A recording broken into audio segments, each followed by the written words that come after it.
Dobrý den, jmenuji se Alexandr Gordán a rád bych vám představil svůj soutěžní projekt Program Šachy. V dnešní době existuje mnoho šachových aplikací, které se primárně zaměřují na online hraní. Offline režim je u většiny zanedbaný, zastaralý a nejdou vidět informace, které by se hodily vidět. Právě na tuto mezeru se můj projekt soustředí. Chtěl bych vám ukázat, jaké cíle jsem si v rámci tohoto projektu stanovil, jaké technologie jsem zvolil, jaký byl návrh aplikace a nakonec, jak vlastně aplikace vypadá. Cílů bylo několik. Hlavním bylo vytvořit moderní offline šachovou aplikaci optimalizovanou pro hru na jednom zařízení. Aplikace měla nabídnout přehledné a intuitivní uživatelské rozhraní s moderním designem. Šachový engine musel podporovat všechny běžné šachové mechaniky, jako je šach, mat nebo různé typy remíz. Aplikace by také měla podporovat všechny pokročilé prvky, například rošádu, en passant nebo promoci pěšce. Posledním cílem bylo přidání základního šachového bota, který bude aspoň nějakým způsobem analyzovat možné tahy. Pro vývoj aplikace jsem zvolil moderní technologický stack. Jazyk Kotlin Google zvolil jako hlavní jazyk pro vývoj na platformu Android. Proto je to výborná volba. Díky tomu, že mám také zkušenosti s Javou. Rozhraní aplikace jsem vytvořil pomocí Jetpack Compose, což je moderní nástroj pro deklarativní tvorbu uživatelského rozhraní.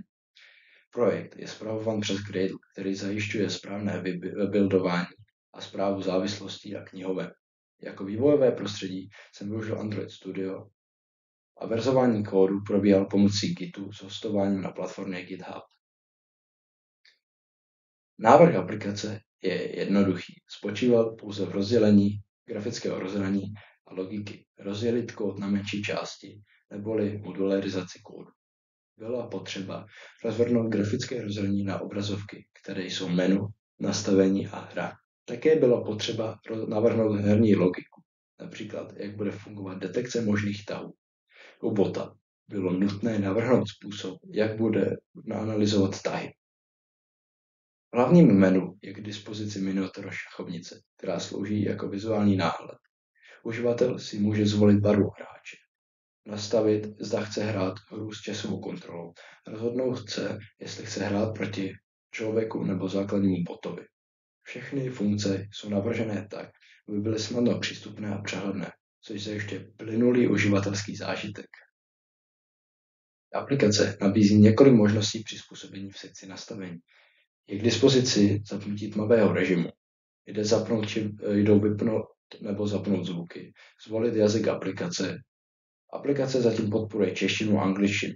Je možné nastavit rotaci figurek podle preferenci uživatele a zapnout nebo vypnout nápovědu s dostupnými tahy.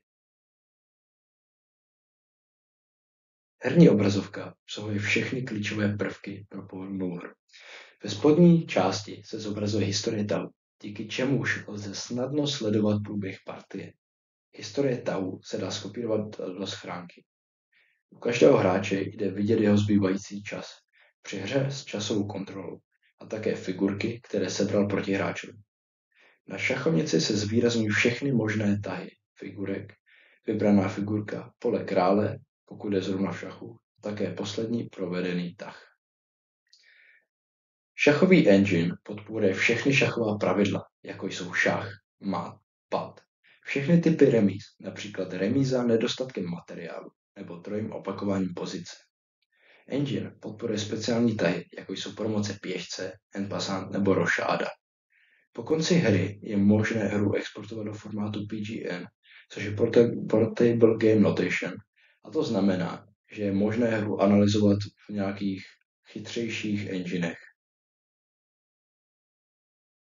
Součástí aplikace je také základní šachový bot.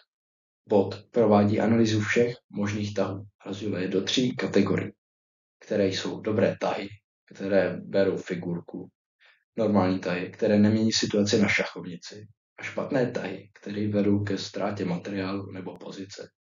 Na základě této analýzy si pak bot vybírá svůj tah, který usoudí, že je nejlepší.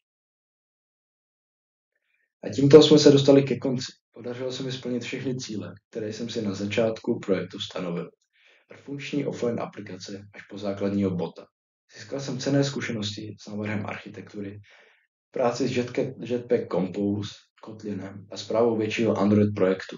Aplikace má modulární a rozšířitelnou architekturu, což umožňuje budoucí rozvoj, například implementace silnějšího bota, online režimu nebo analýza odehraných partií. Děkuji vám za pozornost. Pokud vás aplikace zaujala, můžete si ji stáhnout pomocí právě zobrazeného QR kódu. Samozřejmě za předpokladu, že používáte Android zařízení.